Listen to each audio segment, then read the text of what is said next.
Assalamualaikum warahmatullahi wabarakatuh. Inilah video kedua.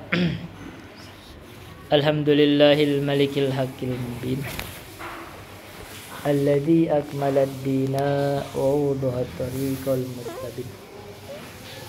Wa asyhadu an la ilaha illallah wahdahu la syarikalah. Syahadatan yarjul muwahhidu bihan najata yaumaddin.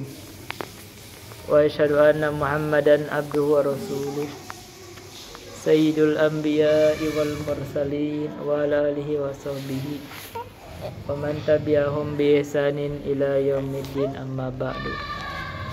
Hadirin rahimani wa rahimakumullah. Ini adalah video kedua untuk menutup kekurangan atau untuk menjaga supaya kita ada yang bolong. Saya sampaikan juga, tadi saya sampaikan terhadap istri saya juga sampaikan pada salah satu kiai di kampung saya, namanya Kiai Lukman.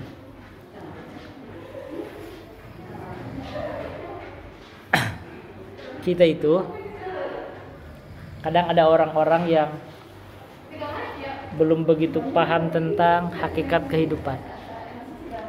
Jadi kalau orang itu kadang terlalu confident, itu mungkin dia belum tahu kehidupan itu.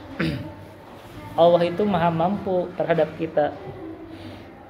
Bahkan orang yang ada di atas puncaknya, Allah bisa menjadikannya dibalikan titik terbawah secara cepat. Dan itu yang saya alamin. Bisa dianggap saya sudah, kalau misalkan diasumsikan ya, hiperbolisnya ada di titik puncak di gunung gitu, titik puncak tertinggi. Saya bisa dianggap mengalami dijatuhkan di bawah lautan yang paling dalam. Maka kita tahu ekstrim ke ekstrim. Nah, kalau kita sudah pernah mengalami itu, maka kita tahu bagaimana kehidupan sesungguhnya. Kita tidak boleh ada kesombongan di dalam diri kita. Kenapa? Karena kita ini makhluk lemah. Kalau kita makhluk lemah, maka kita sadar diri.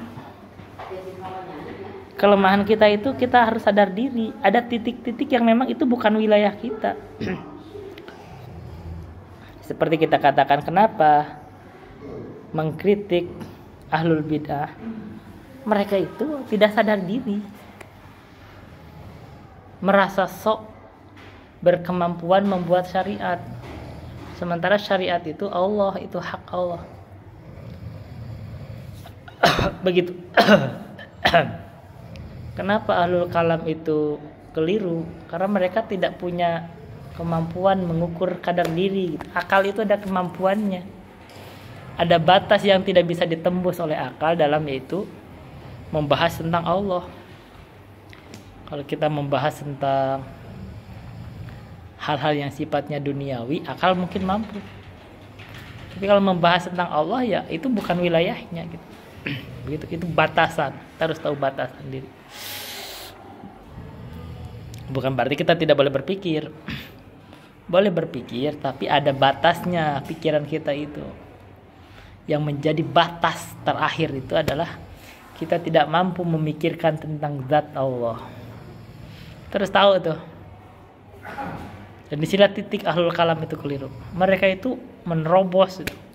Allah aja dipikirin gitu. Itu masalahnya.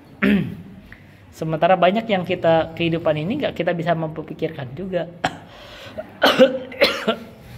Dari makhluk aja tidak mampu kita pikirkan. Berikutnya tuh saya sampaikan ya. Kadang-kadang memang ada orang-orang itu, kalau orang itu belum merasakan kehidupan yang sesungguhnya, ada selalu di atas. Bagi dia merasa di atas, belum ngerasa jatuh. Itu akhirnya kadang-kadang ada kesombongan. Dan ya kebetulan kalau kayak saya itu kan sudah relatif banyak pengalaman yang kita alami begitu.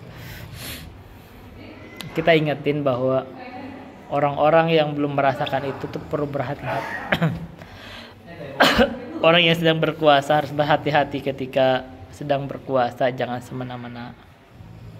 Orang sedang berjaya begitu, Karena ternyata hidup ini gampang sekali berubahnya gampang. Hati-hati gitu. Tapi yang terbaiknya itu adalah kita harus selalu tawakal kepada Allah. Jadi kita harus bersandar kepada Allah. Apa aja yang kita pilih berdasarkan mencari keridhaan Allah dan kita berserah diri. Nah, itu yang paling baiknya. Mungkin itu juga yang padahal di posisi yang saya mengibaratkan kenapa saya itu berhadapan sama orang. Saya ini seperti Nabi Daud itu, Nabi kecil berhadapan sama Goliat. Goliat tahu gak? Jalut.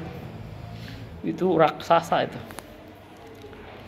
Tapi mungkin kenapa kamu berani?